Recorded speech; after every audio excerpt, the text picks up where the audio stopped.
Hey lovely sexy hobby people, welcome to today's video, which is going to be a review for Dungeons & Dragons issue 71.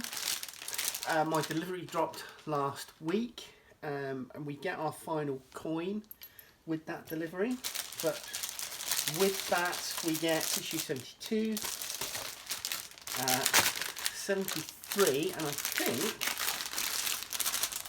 yeah, we get a part 2 for our Magic Items catalogue in that one, and issue 74, which is some more encounter maps. So come and join me on the desk and we'll have a look through issue 71. Hey lovelies, right, Dungeons & Dragons Adventure issue 71. We also get our final coin. We'll have a look at that in a bit. Crack this open. So our tokens to finish off our encounter, and some dice. These have got tiny little books, tiny little spell books maybe. Let's read what it says in the front cover.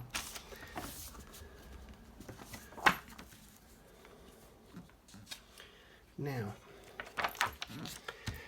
with this issue, final object encased in dice. This time you'll find a tiny spellbook. Inside each die you also get the second set of tokens for your war map, which includes 3 blank tokens for DMs to create their own. Heists. Fancy running the D&D equivalent of Ocean's 11? Then read our guide to stealing the show. The heist genre... Start again. The heist genre is perfectly suited to Dungeons & Dragons. After all, any good heist involves gathering a team of specialists just like an adventuring party, giving them a specific assignment like a quest, usually to extract a particular item such as treasure from a tough to access location similar to a dungeon. It's no wonder the recent D&D movie, Honor Among Thieves, starts and ends with a heist. So there you go. Crew. Before starting the heist-based adventure or campaign, make sure your party has an appropriate range of player characters. They should be a versatile team capable of problem solving with a wide range of skills. Then you're going to need to come up with your plan. You're going to need the MacGuffin, which is quite often in films, the object that somebody might have to steal, or the object that people have to go after to save the world, or whatever, you know, that drives the plot, is often known as the MacGuffin. The location and complications, and then the conclusion. So Artificer Specialist, Artillerist. Get tooled up for war by packing an Eldritch Cannon and an arcane firearm. There's a reason many artificers don't have eyebrows, because they blow them off. These arcane tinkerers have a reputation for creating things that explode or otherwise deal damage when they channel their magic through them. While every artificer has the necessary knowledge to cause destruction, none are as adept in this field as those who specialise in artillerists. Their capability to hurl energy projectiles and explosions onto a battlefield makes them highly valued by those who wage war across the realms with the wider multiverse. Eldritch Cannon. Look at that. That is cool. Arcane Firearm and spell enhancements.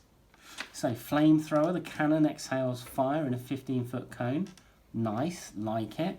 Force Ballista, hitting one creature or object up to 120 feet away. This cannon deals 2d8 force damage on a hit and can push creatures up to 5 feet away. Protector, this cannon's burst of positive energy grants temporary hit points to itself and other creatures of your choice within 10 feet. That's really handy.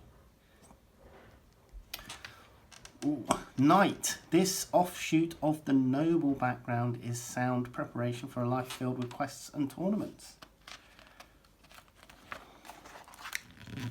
Role-playing a knight, knightly benefits, inspirations.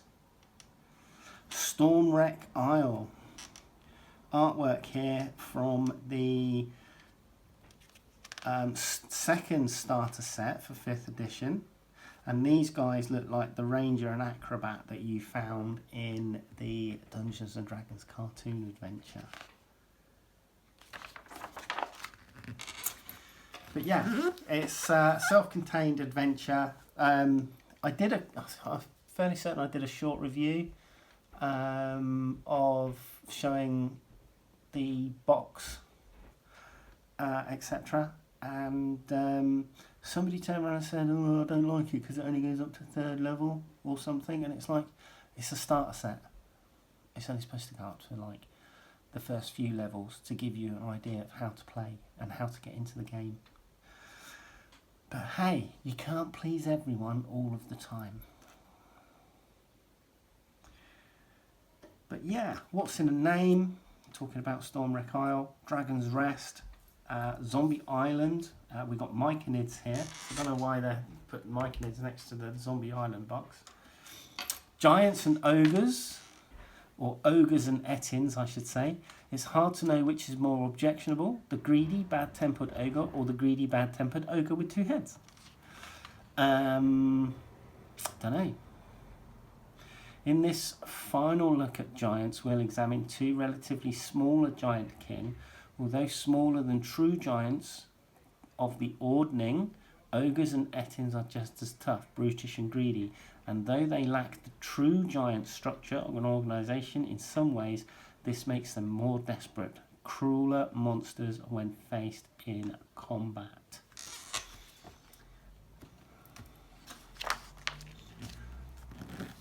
Ettins. Inspirations. As depicted in media and folklore, the concept of ogre can be a fairly genericized term for any large brutish creature. Yeah, that's true. They burrow, they spit acid, they'll snap you in half with their giant mandibles. Never trust an earth tremor in the Forgotten Realms. It could be an ankeg on the hunt. Now these are cool. These are like armoured chitin. Armoured chitin warriors.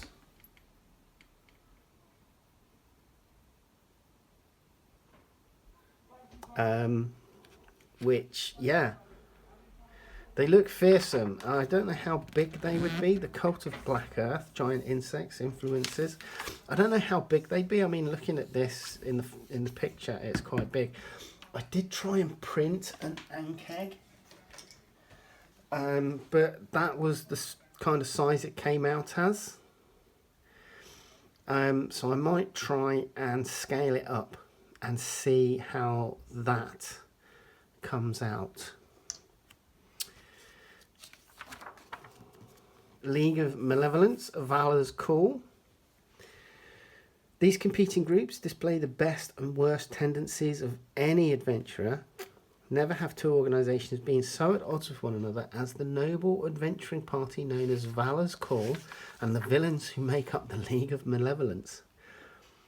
One side is an assembly of like-minded individuals who believe that good must triumph over the evil, while the other is a chaotic coalition bound together by greed and ambition. Sounds like Parliament.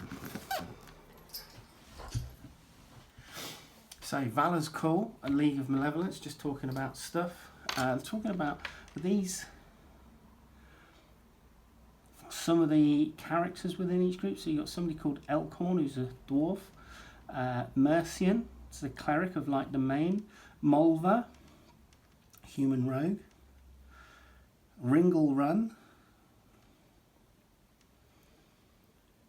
Doesn't say, I mean, looks like a warlock or something. Skiller, spiteful, treacherous Skiller. Doesn't say what Skiller is. Looks like, I don't know what she would be. Zarak looks like a gnome. Oh, someone of Orcish heritage.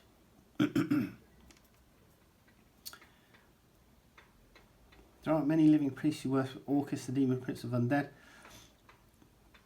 but a promise of vampirism assures Zargash's service, which is this guy, and then War Duke. Don't know. Don't think it's Warforged. But there you go. There's some of the characters. Encounter background for Our Lady of Thay, which is part 2 of our City Under Siege. The final battle against Kraesir has begun. He mustered his last and greatest host of the undead and attacked the city of Neverwinter. In his grasp is a deadly artifact of disease called the Plague Stone, which has sickened the people of Neverwinter and raises their plague-stricken bodies to add to his unliving horde.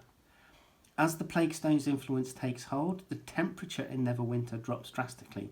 Frost covers the streets and undead spread throughout the city. To make matters worse, a necrotic cloud hangs heavy over Neverwinter's district tower. Tower district even. This area has been dubbed a dead hold by the city's war council, since none who enter return alive. Unbeknown to the council, the death cloud isn't being maintained by Kraesir, but by his lieutenant, the Shadow Knight. The death cloud is conjured from the Shadowfell and drains the life force of all it touches. For the time being, a Thayan wizard who has sided with Neverwinter is holding the death cloud at bay with dead hold. Her name is Nephis Sepret, and the characters may have aided her in a previous adventure, see Encounter 26. While Nephis's wards hold, the necrotic cloud cannot spread further. When one of the mages protecting Neverwinter notices the potent magic emanating from Nephis's house in the Tower District, mistakenly believes that she is powering the deadly cloud, the War Council foolishly sends the characters to stop her. Encounter goals. To complete this encounter, the characters must travel through the undead-infested Tower District to Nephis Sepret's house, where they can save a powerful ally from doom, and also learn valuable information about how to stop the death cloud. If they successfully protect Nephis from a deadly attack by shadow monsters and get her to safety, she can continue to stop the death cloud from spreading through Neverwinter. So there you go, that's your mission. The War Map's tactical phase, talking about the Tower District, key locations, hall, kitchen, living room, bedroom. So excellent, another building that I will try and 3D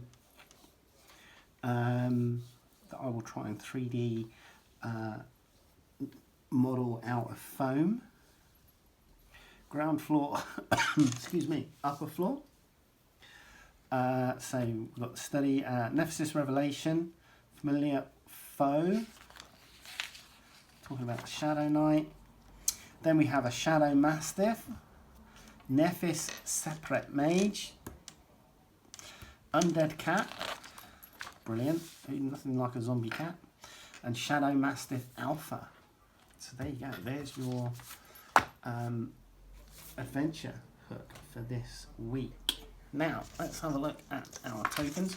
So this week we get, looks like some more Undead Horde tokens. So 1, 2, 3, 4, 5 of those. These are our 3 blank ones. That is cultists, and we have orcs, we have breached walls with the rubble here, and those are dwarves. So I mean the tokens, the iconography on the tokens is really nice, and the reason I'm not keen on these things is because where this has been delivered to me, this, I don't know if you can see all the bending and God knows what else and creasing, but yeah, so obviously where it's been handled through the post, that's happened. Like I said, I would have preferred it if these were just a plastic token. You know, I know that it costs to obviously CAD these and then produce the tooling.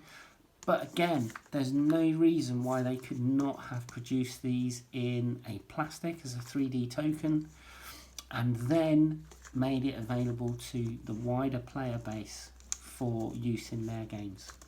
Let's have a look at our dice. So we have, so these are, you know, generally they're a little bit larger than the the other dice. I think that's probably the best one where you're going to get a look. So I don't know if you can see, there's our spell book with the tiny little motif on the front. Hopefully you can see that. I don't know what I'm going to roll like, because I've kind of found, that was a 1 straight off the bat, oh that was a 20, 7, 13, 1 again, we won't be using this, 19, 12, but yeah, I've kind of found that they kind of roll low. I don't know if it's the little object in them that unbalances them or what. I like the clouded layer though. It's best seen on this one. It's like a little cloudy layer. But yeah, it's like, for example, on this one, the book is below, on this vertical between 6 and 1, the book is closer to the 6 than it is the 1. There's 2 1s there, 3 1s, so I would say 4 1s. I would say there's a potential, but because 5 1s, because that 6 1s, because that book 7 1s, because that book is closer to the bottom, closer to where this 6 is, that's unbalanced the dice. And I have kind of found that that a lot of the dice seem to be slightly unbalanced, where they've had these little things injected in, placed into them.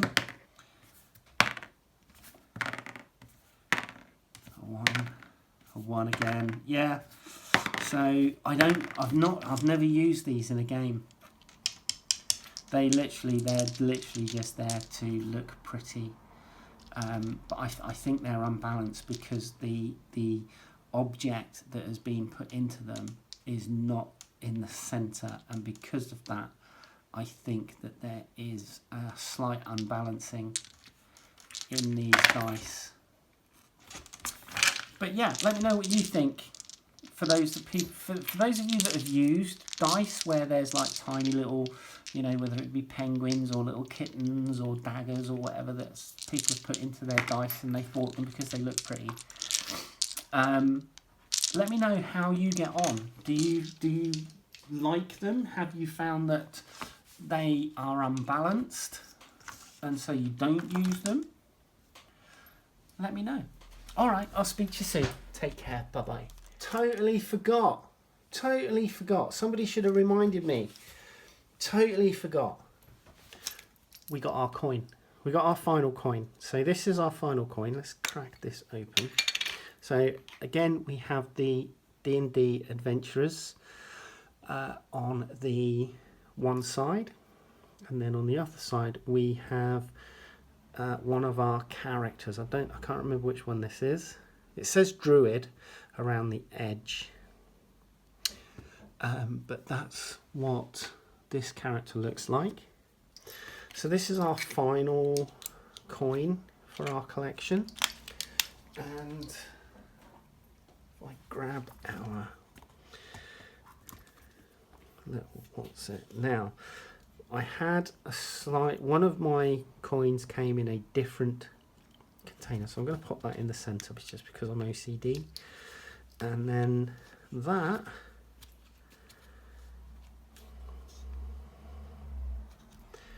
is all of them together in the box. So that is what our coin collection will look like in its box. I like it. Was it worth £1.50? Personally, I would have preferred to receive figures. I would have preferred to receive like 3D figures, even if they'd have gone with their range of figures that you build yourself. Give me a second.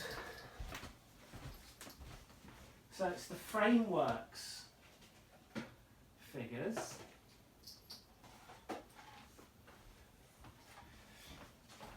So I would have much preferred to receive maybe each week you know, something like these frameworks figures where you just build your own character.